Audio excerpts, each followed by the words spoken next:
ఎంత దేశముద్దులు ఉన్నారమ్మా దొంగ మొక్కపోళ్ళు. మెచ్చుకుంటే జనాలు ఒప్పుకోరు కానీ ఒక్కొక్కనికి ఒక్కో తీరు టాలెంట్ ఉంది. అగో ఏటీఎంలో పైసలు తీసుకోరానోళ్ళకు హెల్ప్ చేసినట్టు చేసి ఎంత అల్కగా పైసలు కొట్టేస్తున్నారో చూస్తే వాటే టాలెంట్ రా మీది అని మెచ్చుకుంటారు మీరు కూడా.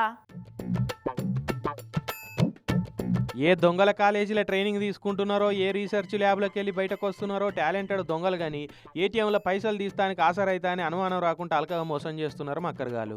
అన్నమయ్య జిల్లా రైల్వే కోడూరు కాడు ఉండే ఈ అక్కను పాపం గట్లనే బోర్లు ఇచ్చిండట ఆ పెంట పురుగు మొక్కపోడు.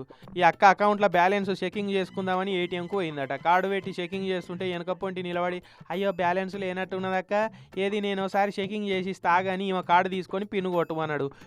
చూస్తుంటేనే ఈమె కార్డును తప్పదీసి వానంటే తెచ్చుకున్న డమ్మీ కార్డును మిషన్లో పెట్టిండట. అయ్యో మళ్ళా కూడా బ్యాలెన్స్ లేదంటుందక్క అని మత్పరిచ్చినట. నిజమే అనుకొని అక్క నమ్మింది. ఇక జరసేపటికి అకౌంట్లోకి వెళ్ళి 32,000 కట్ అయినాయని మెసేజ్ వచ్చే వరకు గుండె అదిలిపడ్డట్టు అయిపోయిందట పాపం ఈ అక్కకు. చెప్పకరా అక్క ఏమైందో. 11-18కి నేను డబ్బులు చూస్తా ఉన్నాను, అతను తీసుకున్నాను. మళ్ళీ అతని కార్డు నా కార్డు అతను తీసుకొని అతని కార్డు నాకు ఇచ్చేసి మార్చేసాను. డబ్బులు లేదు దాంట్లో 32,000. అదట కథ అయినారా ఎంత మక్కరగాళ్ళు ఉన్నారో మన చుట్టూ. నమ్ముడే మోసం అయిపోయింది. అకౌంట్లోకి వెళ్ళి 32,000 విత్డ్రా అయినాయని ఇక మెసేజ్ వచ్చే వరకు బుగులు పడి పోలీస్ స్టేషన్ కురికితే వాళ్ళు కేసు రాసుకుని ఏటీఎంలో సీసీ ఫుటేజ్ చూసి వాని జాడ దొరకబడతామని చెప్పిరట. అందుకే నిన్ను ఇలా ఎవ్వని నమ్మేటట్లేదు. ఏటీఎంలలో ఎదుటోళ్లకు ఎనుకోళ్లకు సంధించి పైసలు కొట్టేవా బ్యాలెన్స్ చూసేవా అని అడగవద్దు. ఏ బ్యాంకుకు ఆ బ్యాంకు వాళ్ళు బ్యాలెన్స్ చెకింగ్ చేసుకున్నందుకు మిస్డ్ కాల్ సిస్టమ్ పెట్టిరు, అది వాడుకోవాలి. యూపీఐ యాప్లలో కూడా అన్ని బ్యాంకుల బ్యాలెన్స్ చూసుకోవచ్చు.